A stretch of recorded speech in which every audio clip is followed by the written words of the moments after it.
But we talking about practice, man. What are we talking about? Practice? We're talking about practice, man. We're talking about practice.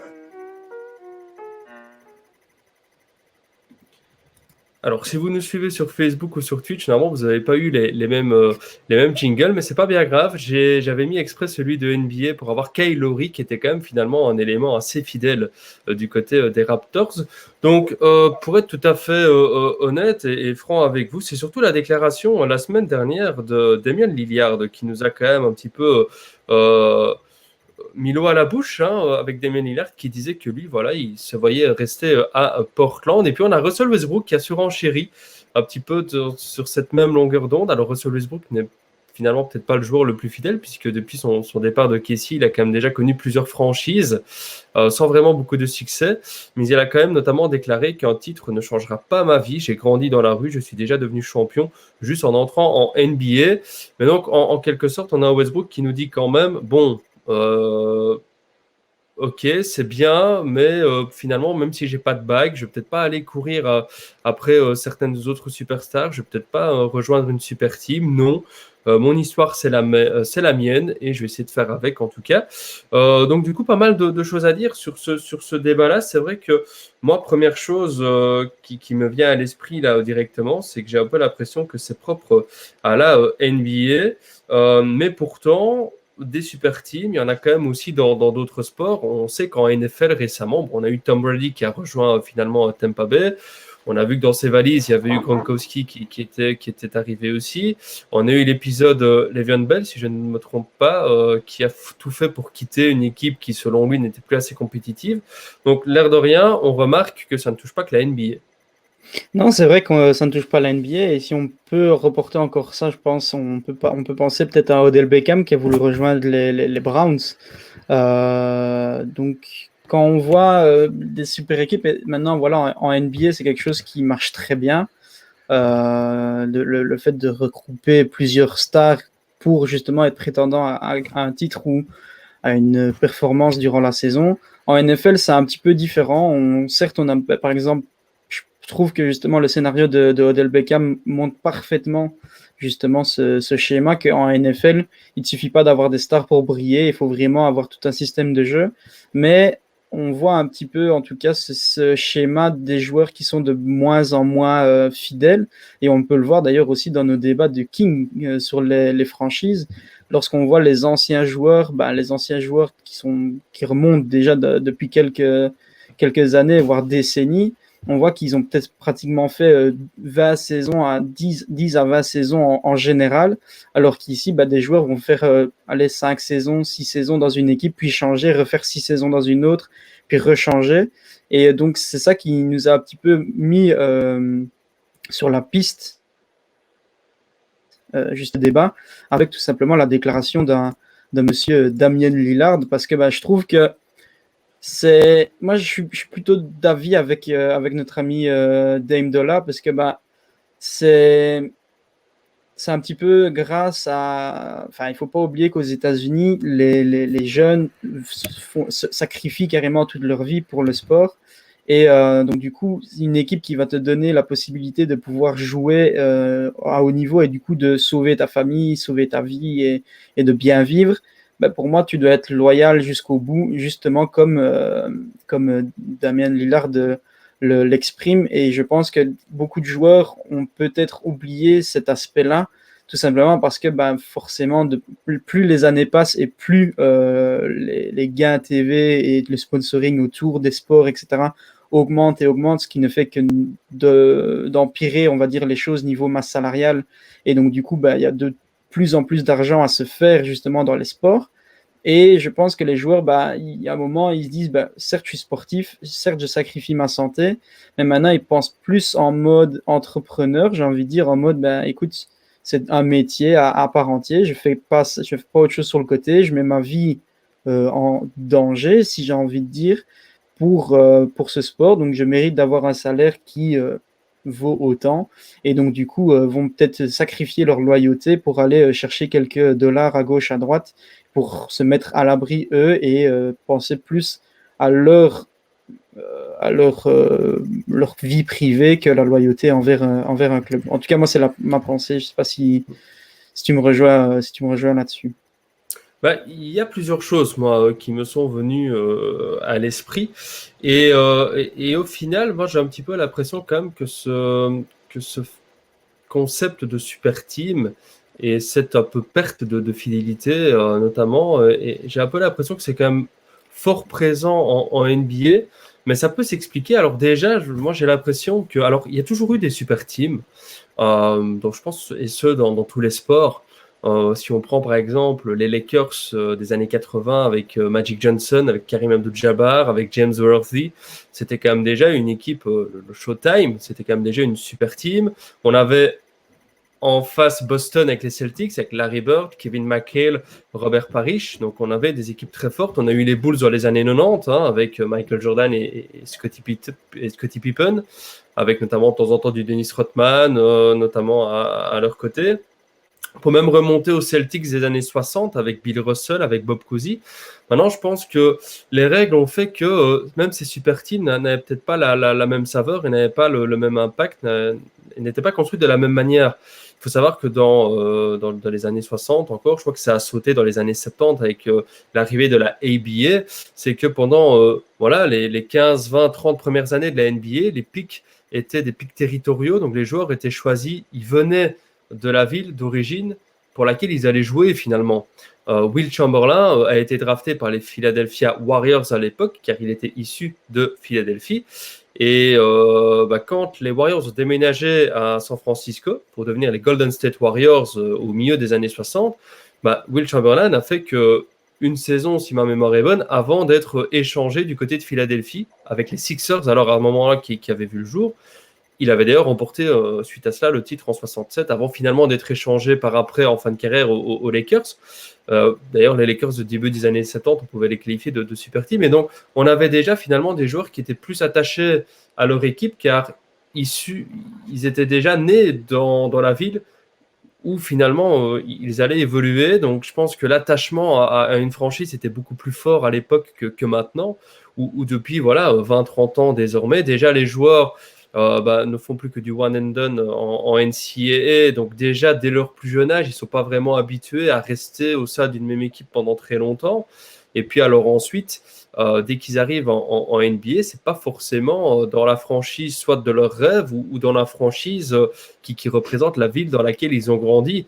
Quand on se rappelle un petit peu tout le brouhaha qu'avait fait le camp Ball pour être quand même drafté par les Lakers, alors ça avait quand même réussi par marcher, mais c'est un cas assez rare finalement d'un mec qui évolue dans l'équipe qui représente la ville où il est né. Donc je pense que déjà ce système de draft entretient finalement un petit peu ce manque de fidélité, ce manque d'amour peut-être pour le maillot, et cette volonté aussi de peut-être très vite, à la fois rechercher un gros contrat, mettre la famille à l'abri, mais aussi peut-être gagner un titre, certes, mais représenter une équipe peut-être un peu plus hype au détriment peut-être de l'équipe qui nous a drafté. Donc ça, c'est déjà un sentiment.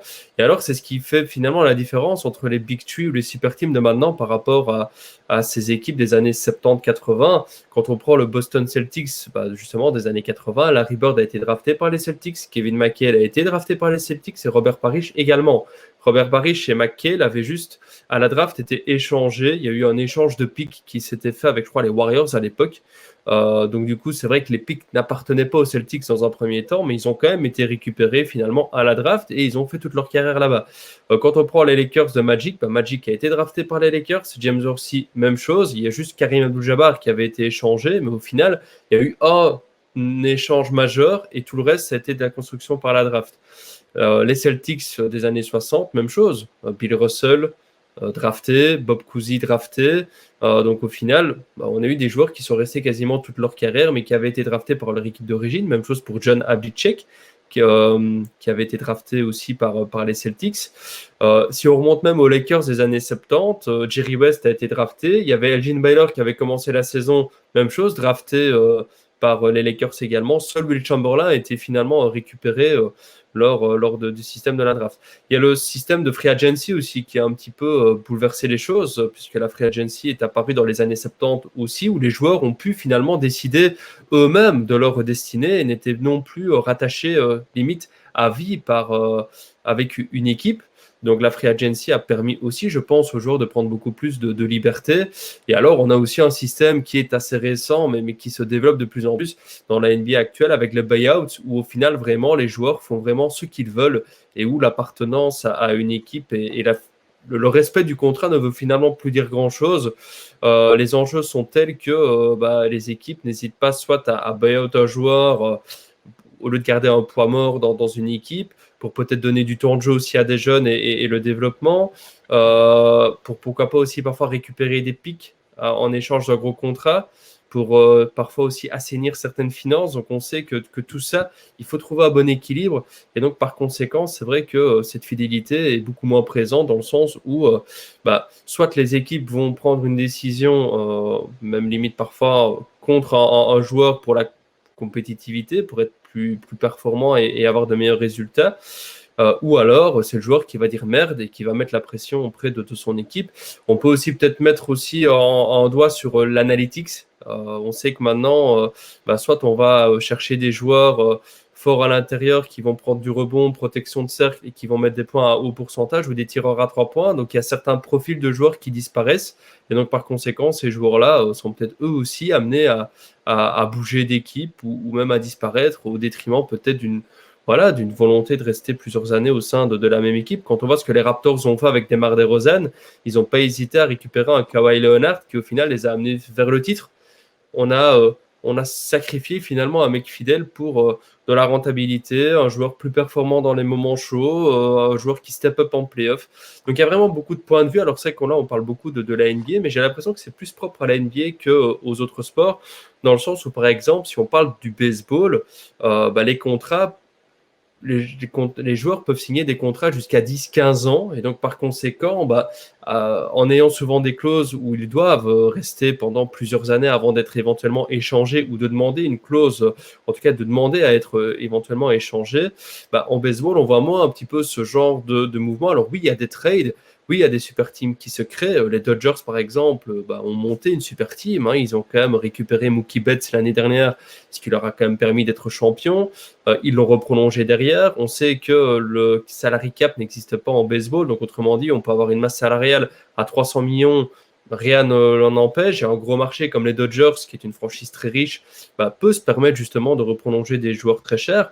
Mais on a des joueurs qui vont probablement rester pendant 5, 10, 15 ans avec la même équipe de par les contrats qui les lient à la franchise. Donc du coup, il y a moins ce genre de mouvement. On voit moins un joueur en baseball qui va dire écoutez, moi les gars, buyout ou moi je m'en vais, tradez-moi et je vais rejoindre une autre équipe. Ça se fait beaucoup moins. Et donc, les contrats sont différents. En NHL, j'ai un peu l'impression que, vu que la masse salariale et les salaires en général sont moins conséquents, j'ai l'impression aussi que les joueurs bougent un peu moins de franchise et que souvent, on a une plus grande disparité entre les différentes équipes. J'ai moins ce sentiment qu'il y ait vraiment une super team en NHL pour le moment. Les joueurs aussi sont peut-être formés différemment. On sait aussi que souvent les joueurs passent peut-être parfois plusieurs années en développement avant d'arriver dans la ligue aussi. Donc ça peut peut-être jouer. Et alors il y a la NFL. C'est vrai que la NFL, là ici en NFL, ce qui diffère peut-être aussi des autres ligues, c'est que la carrière est beaucoup plus courte. Alors soit on a des joueurs qui vont faire toute leur carrière dans la même équipe parce qu'après 10 ans, t'es fini et donc du coup par conséquent, qu'est-ce que tu peux peut-être éventuellement demander de plus que de prendre ta retraite, c'est compliqué. Ou alors, on a quand même quelques joueurs qui font un petit peu les rebelles, mais quand on voit Le'Veon Bell, les réactions que ça avait suscité, preuve que c'était quand même un comportement assez inhabituel. Donc je pense qu'il faut faire vraiment les distinctions entre les différentes ligues et que les différentes règles qui sont mises en place, les drafts qui ne sont pas toujours les mêmes non plus, la durée des contrats, les salary cap, tout ça fait que certains mouvements sont permis plus que d'autres. Et je pense que la NBA, avec justement un salary cap qui est établi, avec des contrats qui sont plus courts aussi, et dans l'ensemble des carrières qui peuvent quand même être relativement longues par rapport à d'autres sports comme c'est le cas en NFL, poussent peut-être ce genre de comportement ou d'attitude, même si certains résistent plus que d'autres. Je ne sais pas si tu me rejoins un petit peu là-dessus, si toi aussi tu as un petit peu ce même regard en mode on voit plus certains mouvements en NBA que dans d'autres sports. Moi, je pense que la NBA, c'est peut-être pas la ligue la plus regardée, j'ai envie de dire, aux États-Unis, mais je pense que c'est la ligue quand même la plus développée mondialement, j'ai envie de dire. Ils sont quand même assez international à un niveau de médiatisation et de tout et n'importe quoi. Mais là où je te rejoins pas, c'est plus au niveau, certes, il y a des trades, certes, il y a des joueurs qui vont être impliqués à gauche, à droite. Mais moi, c'est plus, par exemple, quand tu prends un simple exemple, Kevin Durant qui part ou un Russell Westbrook qui part, c'est comme ici, genre un Damian Lillard, s'il arrive à avoir le trophée avec justement avec les Blazers, je me dis, il le mérite réellement. Et alors que de l'autre côté, quand je vois, par exemple, Kevin Durant qui était en galère avec OKC pour l'avoir et qui se dit, tiens, c'est plus facile d'aller du côté des Warriors et des adversaires directs pour le gagner avec Curry et tout, tralala, c'est là que moi, ça me pose un petit peu problème, cette loyauté. Je pense qu'on peut parler de loyauté, on va dire, pour les superstars de la NBA. Quand on voit par exemple même un LeBron qui a décidé de quitter Cleveland pour rejoindre Miami, mais qui est revenu, donc il a à moitié pardonné, mais qui repart de nouveau pour les Lakers, on se pose un petit peu la question. Tu viens quand même de l'Ohio, tu viens de Akron qui est pas loin de Cleveland. Donc tu pourrais dire, finis ta carrière du côté de Cleveland, essaye de regagner un titre avec les Cavaliers et tente quelque chose pour vous montrer que tu es réellement fidèle à ton équipe qui t'a drafté et qui, sans elle, tu serais peut-être pas là. C'est peut-être à ce niveau-là que moi, je me dis, les joueurs ne sont plus dans la même mentalité qu'avant, parce que quand tu regardes même un Kobe, il est resté 20 saisons avec les Lakers, malgré tous les hauts et les bas qu'il y a eu. Certes, il a eu des joueurs qui sont venus le rejoindre, comme un Pau Gasol, comme un Shaquille O'Neal, mais je pense que une image un petit peu de Damian Lillard, certes, il est peut-être tout seul du côté de Portland, mais pour moi, je pense que c'est pour un des plus beaux joueurs déjà dans sa façon de jouer, dans sa façon d'être, mais de plus par sa mentalité en mode, je vais pas me rabaisser comme plusieurs joueurs ont peut-être pu le faire pour gagner un titre facilement, parce que je pense que si tu rajoutes à Damian Lillard, que ce soit aux Clippers, aux Lakers, à Golden State, à Brooklyn ou dans n'importe quelle équipe, il gagnera le titre d'une année ou l'autre. Et est-ce que, en tant que joueur, personnellement, tu as envie de ça et te dire après, quand tu seras retraité, en mode ouais, j'ai ma bague, je suis fier. Est-ce que tu es réellement fier d'avoir ta bague parce que tu as rejoint une équipe qui n'avait pas forcément besoin de toi pour la gagner? Ou est-ce que tu aurais été plus fier justement de tenir ton équipe, de la monter jusque-là où c'est toi qui l'as monté jusque-là? C'est plus dans ce niveau-là que je me dis, plus dans ce sens-là, en tout cas, que je prends les paroles de Damian Lillard. Je pense que c'est visé sur certaines personnes de la NBA. Quand tu prends pas forcément un Kyrie Irving aussi, il aurait pu rester du côté de Cleveland, même s'il y avait peut-être des frictions avec LeBron ou quoi que ce soit. Il aurait pu rester à Cleveland. Il a été à Boston, ça a complètement raté. Et du coup, il s'est dit, je vais peut-être aller à Brooklyn avec Kevin Durant. Mais de nouveau, Kevin Durant, il est passé de Golden State à Brooklyn. Certes, le défi a un petit peu plus relevé avec Brooklyn, mais c'est pas la même saveur que s'il serait resté du côté de OKC et qu'il serait resté avec Après, tu vois, il y a un truc avec Kevin Durant. C'est vrai que on a tous un petit peu considéré cette décision d'aller à Golden State, un choix un petit peu de trade, un choix aussi de facilité. Maintenant, Kevin Durant était free agent, donc il pouvait vraiment faire ce qu'il voulait, lui, pour le coup. Donc du coup, il profite un petit peu du système. Voilà, un free agent, il a le droit d'aller où il veut. Donc au final, il a pris la décision qui était la sienne. Il a quand même rajouté 2 bagues, ce qui lui manquait. Donc l'air de rien, voilà, la quête de la greatness dans le top 10, 15, 20, 30 all-time, on sait que ça peut être important d'avoir une bague par rapport à d'autres qui n'en ont peut-être pas. Donc, au final, le palmarès, il l'a, plus que s'il était peut-être resté à OKC. Il a donc finalement quand même eu ce qu'il voulait. Maintenant, Kevin Durant, tu vois, au final, est-ce qu'on peut réellement lui jeter la pierre pour ce manque de fidélité? Le mec est né à Washington. Il a quand même été drafté à Seattle. Ensuite, déménagement de la franchise à OKC. Donc, si ça se fait, le mec, il pensait peut-être aller faire sa carrière à Seattle, une ville avec une franchise mythique. Au final, déménagement à OKC, où là, pour le coup, il y avait vraiment zéro histoire, et qui plus est dans une ville en plus et un état pas très sexy. Est-ce qu'on peut lui reprocher au final, après avoir enfin eu la chance de pouvoir choisir l'équipe dans laquelle il a joué, est-ce qu'on peut lui reprocher d'aller du côté de San Francisco, en Californie, une ville quand même plus agréable, une franchise aussi quand même plus mythique? Alors certes, il y avait quand même les Curry, les Thompson, etc. à côté, mais est-ce qu'on peut lui reprocher finalement d'aller dans une ville peut-être avec un cadre de vie plus agréable? Je ne pense pas. Bon, après, ici, il a fait ce qu'il devait faire avec les Warriors. Après, il y a un challenge qui lui est proposé du côté des Nets. On sait que évoluer du côté de Brooklyn, New York, c'est aussi quand même important pour la marque, pour le business. Donc, du coup, tu vois, je suis un petit peu plus raisonné, je pense, et je pense qu'on doit avoir un petit peu cette vision-là aussi. Difficile de reprocher quoi que ce soit à Kevin Durant quand, dès le début, au final, tu as été drafté par Seattle, qu'une année après, tu déménages au OKC, alors que tu pensais peut-être faire tes plans à Seattle pendant quelques années. Donc voilà, prenons l'exemple aussi de LeBron James. LeBron James, on voit qu'il n'y a pas que le basket qui rentre en compte. Donc il y a eu Cleveland, certes, enfant de Akron, l'Ohio, donc ça peut aider, je pense, dans la perspective d'aller quand même à Cleveland pour gagner un titre, etc. Après, LeBron, première fois qu'il a la possibilité de choisir l'équipe dans laquelle il veut jouer, quand tu as le Big Three qui s'offre à toi avec Wade et Bosh, est-ce que tu peux vraiment refuser? Donc du coup, tu vas pour le palmarès, la quête des titres, on sait que c'est important, surtout pour un mec comme LeBron qui rentre dans le débat du GOAT. Sans bague, tu ne peux pas rentrer dans ce débat-là. Le retour à Cleveland est encore plus beau, le storytelling est immense. Et puis après, quand tu arrives un peu en fin de carrière, businessman qu'il est, du côté des Lakers, pour notamment Space Jam, le développement, l'enseignement des enfants aussi, le cadre de vie.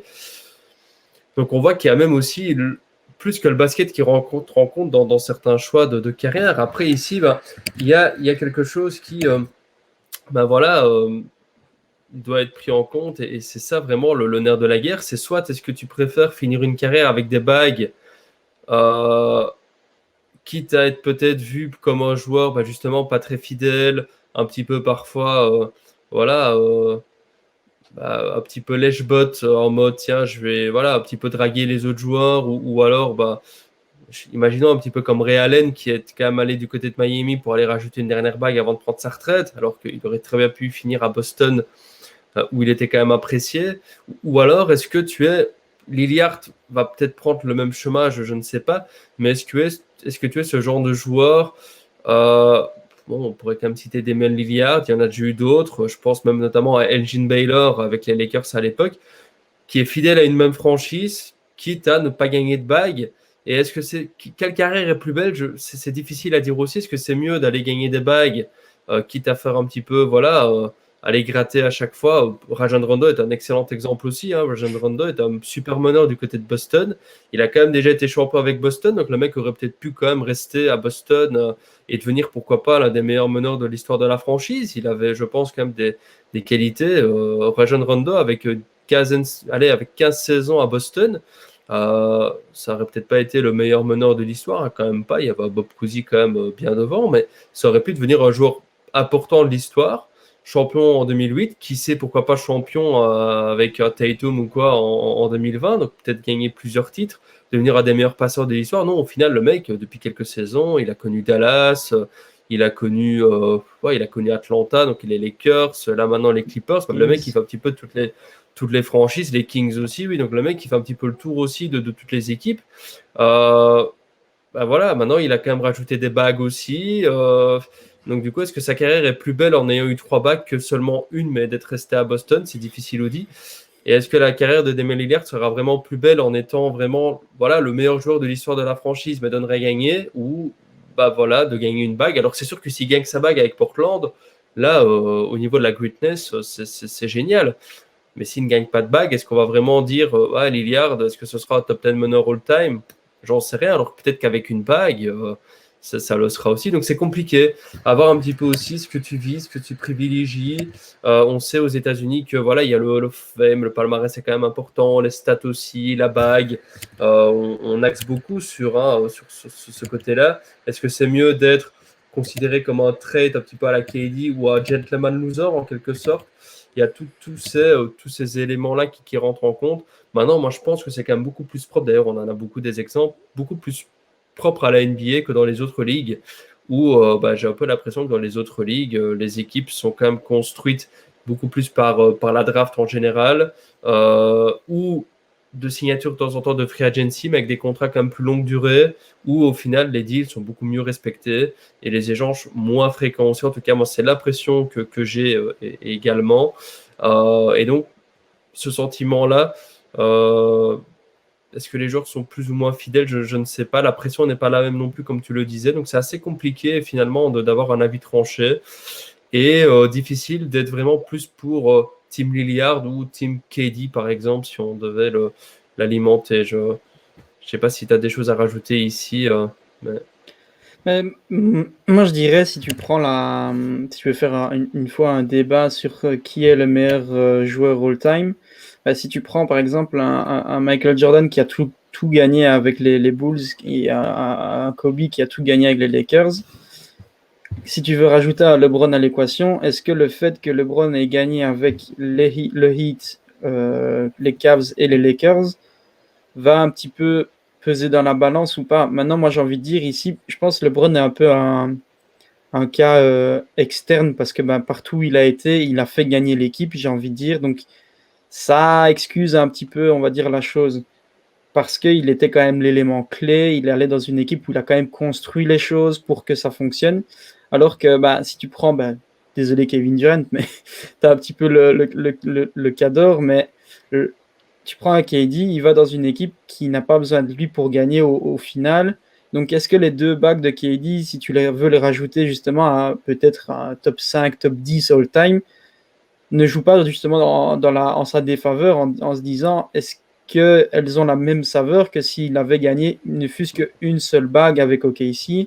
Parce que certes, il était peut-être free agent après leur défaite en playoff contre les Warriors, mais Westbrook est encore resté une saison et il a fait une saison de fou malade la saison d'après. Est-ce que c'était parce que Kevin Durant était là ou pas? Ça, on ne le saura jamais. Maintenant, ça. Après, on porte les c'est ça.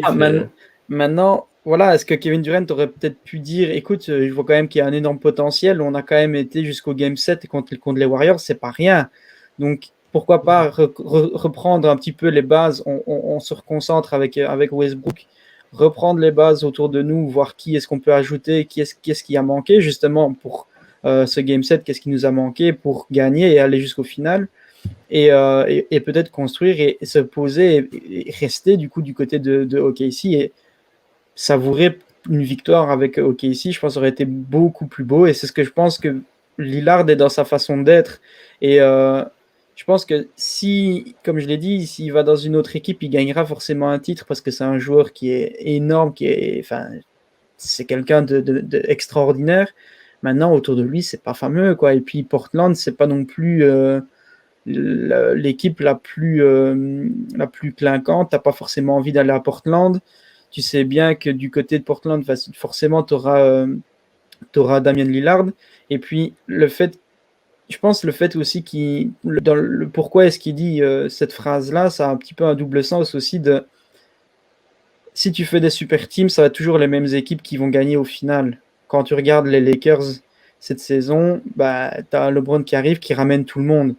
Si tu regardes les Warriors, tu as certes beaucoup de blessés, mais si tu regardais les Warriors, voilà, ça a quand même amené Kevin Durant. Si tu regardes forcément ici les Nets, regarde les Nets, qui tu amènes. Tu as simplement Kevin Durant, tu as Kyrie Irving qui était déjà, rien qu'à eux deux, prétendants au final. Ça attire par après un James Harden, ça attire un Blake Griffin, ça attire un LaMarcus Aldridge. Donc, c'est ça le problème, je pense, que Damian Lillard veut dire, c'est que il suffit que tu aies 2 stars dans ton équipe pour un petit peu attirer tout le monde et que tu te dises, ça va être toujours les mêmes équipes. Au final, dès que tu as une star plus ou moins avec de l'influence dans la ligue, bah, il suffit de faire les bons trades, alors que du côté, bah, forcément, peut-être de Portland, et il se retrouve un petit peu esselé avec uniquement CJ McCollum et Carmelo Anthony plus proche de la retraite que de son prime. Donc, je pense qu'il y a un petit peu aussi de haine de la part de Lillard en se voyant un petit peu en bout de souffle avec cette équipe des Trailblazers qui sont carrément dans un cycle, ils se mordent la queue, quoi. Ils font une très bonne fin de saison à chaque fois pour aller en playoff, puis en playoff, on se casse la gueule, et puis on redémarre la saison avec beaucoup d'attention, de victoires, et puis il y a beaucoup de blessures, puis on a l'impression que c'est tout le temps le même scénario du côté de Portland, et je pense que Lillard a peut-être un petit peu marre justement de voir ce scénario-là, et il se dit, bah, j'ai peut-être envie de partir, mais je ne peux pas, c'est pas moi, et je resterai ici toute ma vie. Ça lui portera peut-être défaut, comme tu l'as dit, pour son palmarès, mais je pense que si on doit garder dans un débat plus tard à Damian Lillard, pour moi, à sa place, devant certaines personnes qui ont peut-être quitté leur club pour une bague, tout simplement parce qu'il est resté très longtemps du côté de Portland et qu'il aura au moins essayé de tout donner pour amener son équipe jusqu'au bout. Et c'est un petit peu comme tu l'as dit en NFL, forcément, bah, tu n'as pas ce même cinéma autour de la fidélité parce que bah, ta carrière est beaucoup plus courte et puis tu as beaucoup plus de chances de créer quelque chose. Quand tu regardes Tom Brady, bah, il ne s'est pas fait du jour au lendemain, il a construit son équipe avec le coach et puis petit à petit, bah, tu arrives forcément au greatness. Donc, c'est un peu comme ici, c'est toute une histoire de gestion, de savoir gérer. LeBron le fait très bien avec toutes les équipes par lesquelles il est passé. Et je pense que voilà, c'est un petit peu, on peut pas vraiment reprendre pour Lillard parce que bah, on est dans une ère, je pense, qui est comme ça. Il y a tout qui porte en faveur justement de l'infidélité aux franchises parce que bah, il n'y a plus vraiment de raison d'aimer sa franchise ou pas. Parce qu'il y a aussi le fait, par exemple, si tu prends les Knicks, tu es drafté aux Knicks, tu dois vraiment tirer la gueule le jour de la draft en te disant il n'y a même pas le managing, c'est n'importe quoi. Enfin, il y a beaucoup de choses qui peuvent te dire bah ouais, j'ai pas envie forcément d'être dans cette équipe et de relever le défi de remonter cette équipe jusqu'au sommet. Maintenant, voilà, il y a beaucoup de choses. Si tu prends, il y a peut-être des joueurs aussi qui trouvent cette excuse de se dire qu'il y a des difficultés parce que si tu prends un Michael Jordan, quand il arrive aux Bulls, les Bulls sont au fond du trou et il les ramène quand même au prime et une des meilleures franchises de la NBA. Donc, c'est un petit peu compliqué, comme tu le dis, de trancher sur un cas ou l'autre, même si je pense que moi, je pencherais plus vers le cas Lillard en mode, ben, ça rajouterait peut-être plus de variété dans les équipes championnes et candidates au titre chaque année. Si tu étais un petit peu plus fidèle à ton équipe, ça permettrait d'avoir plus d'individualité et moins d'ogres qui dominent le sport d'année en année. En tout cas, voilà, je pense que tout doucement, la discussion touche à sa fin. N'hésitez pas d'ailleurs à donner vos avis dans les commentaires. Mais c'est vrai qu'on pourra encore en discuter comme ça pendant des heures avec des exemples, des contre-exemples. C'est vrai aussi qu'il y a quand même un point qui rentre en compte aussi, c'est un petit peu les petits contre les gros marchés, où bah voilà, certaines équipes ont quand même plus de facilité aussi à être attractifs par rapport à d'autres. Ça dépend aussi de dans quelle équipe tu tombes également quand tu es drafté notamment. Et tout ça voilà, joue beaucoup aussi. Certains joueurs ont plus d'amour propre peut-être que d'autres ou ont des visions aussi parfois un peu différentes. Peut-être aussi un petit peu un sentiment quand on regarde en NHL, les équipes qui sont championnes, c'est souvent rarement les mêmes. Les back-to-back sont assez rares sur ces dernières années. Donc, les équipes, les joueurs se disent peut-être, bon, allez, si c'est pas pour cette année, ce sera quand même peut-être pour l'année prochaine. En baseball, même chose, les back-to-back sont assez rares. L'une des équipes de la décennie, l'année dernière, l'une des équipes de la décennie précédente, les Giants, n'ont jamais fait de back-to-back. Il y a quand même des champions différents quasiment tous les ans, et ceux depuis quand même quasiment 20 ans. Donc, même chose, on se dit peut-être, bon, allez, si c'est pas pour cette année, ce sera peut-être quand même pour l'année d'après. Donc, on va peut-être rester avec la même équipe. En NFL, bah, on sait que le Super Bowl, déjà y arriver, c'est quelque chose d'énorme. Et au final, bah, les back-to-back sont assez rares aussi, hein, par conséquent. Puis les carrières sont plus courtes, donc on pense aussi peut-être à vraiment mettre la famille à l'abri avant même peut-être d'être champion. Et on se dit peut-être que de déjà être en NFL, c'est déjà quelque chose, c'est un accomplissement en soi. Donc les objectifs sont peut-être différents. Alors qu'en NBA, au final, on voit que il y a quand même plus régulièrement des back-to-back. Les tupites sont rares, mais il y en a quand même eu dans l'histoire aussi. Et même encore assez récemment, je veux dire, les Lakers de Shaq et Kobe, c'était quand même pas encore dans les années 60 ou même encore avant.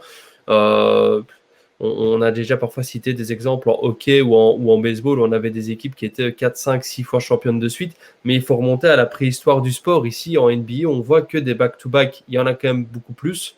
Gagner plusieurs titres sur quelques années, c'est possible aussi. Les Warriors ont fait 3 titres en 4 ans aussi. Donc, et peut-être que ce schéma-là de petit marché contre gros marché et ces opportunités plus présentes ou peut-être un peu plus simples de décrocher des titres renforce un petit peu aussi pour certains cette culture du je vais peut-être aller là-bas pour gagner des titres au lieu de rester dans la même franchise. C'est peut-être ce qui renforce aussi ce sentiment-là. Mais bon, on va quand même tout doucement se tourner vers le débat de Tampa Bay, mais c'est que c'est intéressant, donner, donc, comme je le disais, vos avis dans les commentaires. Maintenant, c'est vrai que voilà, pour les fans d'une franchise comme Portland et même pour certains fans que nous sommes, c'est vrai que voilà, un joueur qui reste au sein de la même franchise, qui donne tout pour le maillot et qui finalement fait vraiment partie de l'histoire même. C'est vrai que c'est quand même important aussi. Et il faut un petit peu de tous les joueurs au final. Si tout le monde était entre guillemets infidèle et partait dès que l'opportunité s'y présenterait, on aurait du mal à s'attacher à des joueurs. Alors que souvent les joueurs dont on est fan, c'est parfois des joueurs qui sont attachés à une équipe. Moi je veux dire les Lakers de Kobe, voilà, c'est ce qui m'a fait aimer le basket. Je pense que si Kobe avait changé de franchise comme ça régulièrement, j'aurais peut-être pas eu le même amour propre. J'aurais peut-être pas eu le même amour pour les Lakers. Et donc au final, ce sont des joueurs fidèles qui m'ont fait aimer notamment la franchise des Lakers. Donc c'est vrai que ça joue aussi.